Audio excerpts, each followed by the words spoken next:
Bonjour.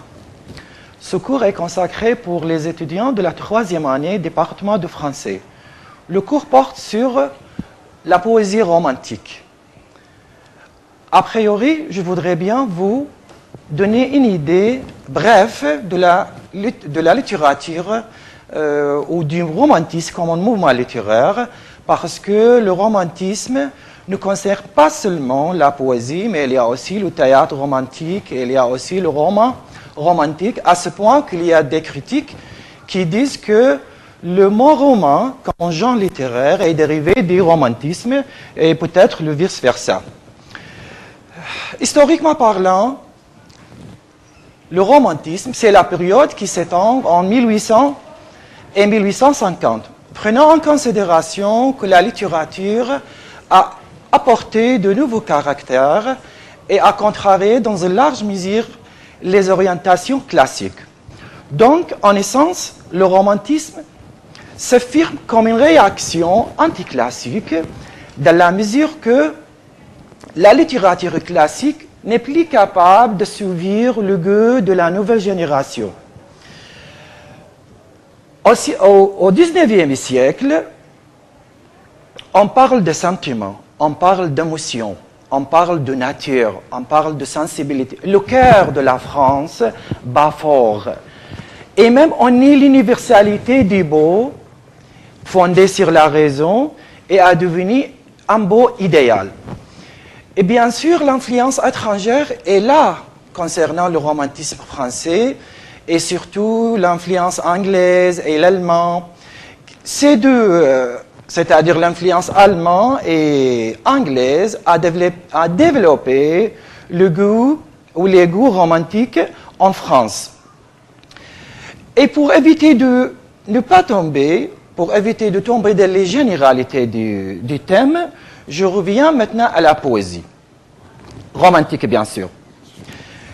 On pourrait considérer la publication des méditations poétiques de Lamartine en 1820 comme la véritable naissance de la poésie romantique. Ce recueil, c'est-à-dire les méditations poétiques de Lamartine, était à cette époque-là un succès foudroyant, parce que Lamartine, dans ce recueil, savait très bien parler avec la nouvelle génération, c'est-à-dire et surtout avec la jeunesse. Tout en parlant de la poésie romantique, il faut dire que la poésie romantique se divise en deux générations. La première génération est celle d'Alphonse de Lamartine et Alfred de Vigny, alors que la deuxième, bien sûr, concerne Alfred de Musset et Victor Hugo. Victor Hugo, le grand poète français et romantique, qui deviendra plus tard comme le chef de ce mouvement littéraire et surtout poétique. Bon, maintenant, pour bien comprendre la poésie romantique, je me trouve dans l'obligation de parler des caractères des poètes romantiques. Au premier caractère, le poète romantique, c'est un poète subjectif. C'est le qu'il de moi. À vrai dire, il n'y a pas un poète romantique qui ne soit pas exprimé à la première personne. Cet usage de la première personne était comme le signe de sa spécificité poétique. Dans les siècles qui précèdent le XIXe siècle, les poètes écrivent leurs poèmes pour les autres. Ce sont des poètes, par exemple, ce sont ce qu'on appelle les poètes de cour. Ils écrivent des poètes de circonstance pour louer les rois, les princes, les princesses et surtout la classe aristocratique. Alors, est-ce que ce n'est pas le cas concernant les romantiques, les poètes romantiques? Parce que ces poètes-là s'intéressent en premier lieu à leur drame personnel. Par exemple, Lamartine de Lolac raconte pour le récepteur son drame personnel, c'est-à-dire son amour brisé avec Madame Joly-Charles, avec qui elle a une relation d'amour. Par exemple, je vous donne un exemple de Lamartine, de l'utilisation de la première personne.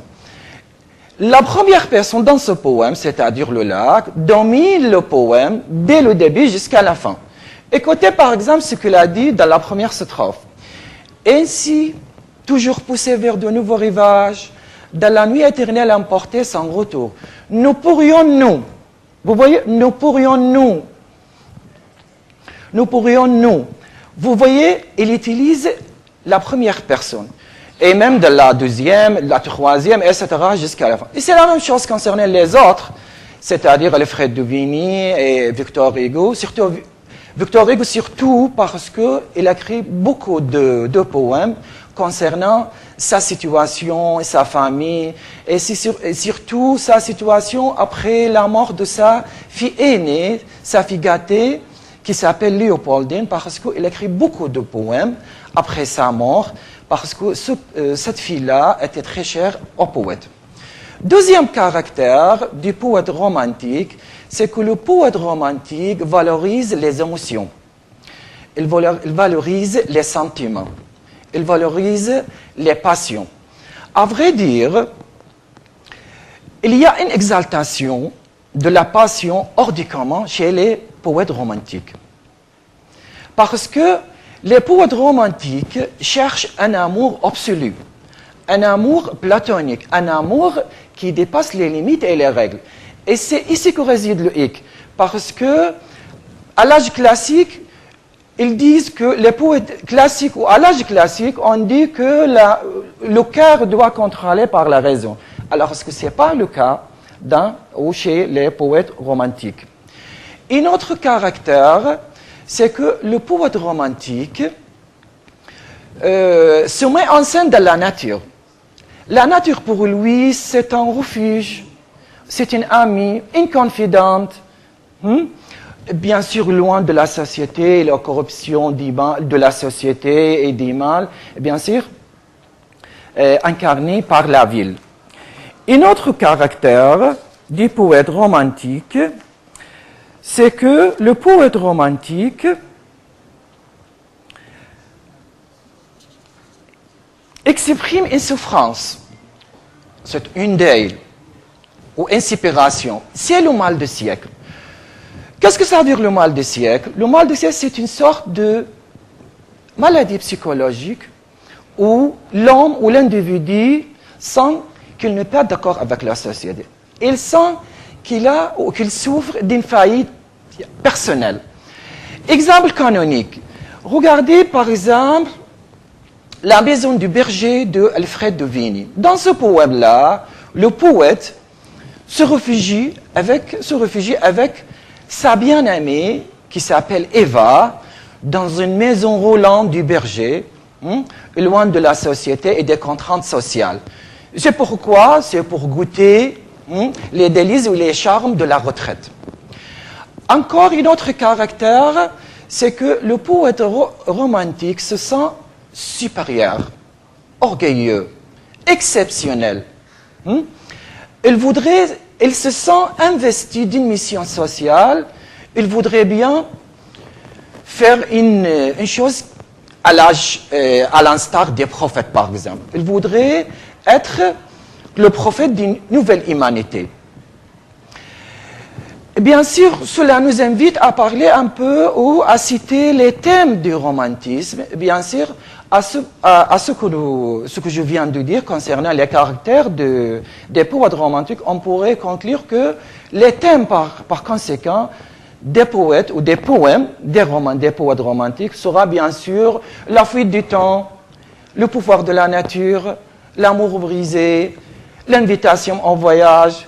Et tout cela sera clair lorsqu'on va étudier en détail quelques poèmes comme exemple sur ce mouvement poétique qui était très important au XIXe siècle parce qu'il couvre un demi-siècle. Et c'est très long. Et c'est un mouvement très intéressant parce qu'il y a beaucoup de lyrisme, beaucoup de sensibilité, beaucoup de sentiments. OK? Et bien sûr, et lorsqu'on va prendre comme un exemple, un meilleur exemple sur ce mouvement poétique, on va étudier premièrement le lac de Lamartine.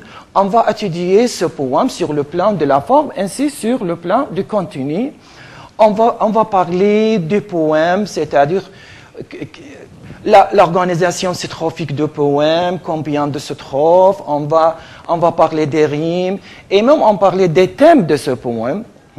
Et on va en même temps écouter le poème, en français bien sûr. Et voilà, c'est tout pour le moment. Et à la prochaine fois, au prochain cours, on va étudier, comme je viens de dire, le lac de Lamartine. Merci de votre attention. À la prochaine.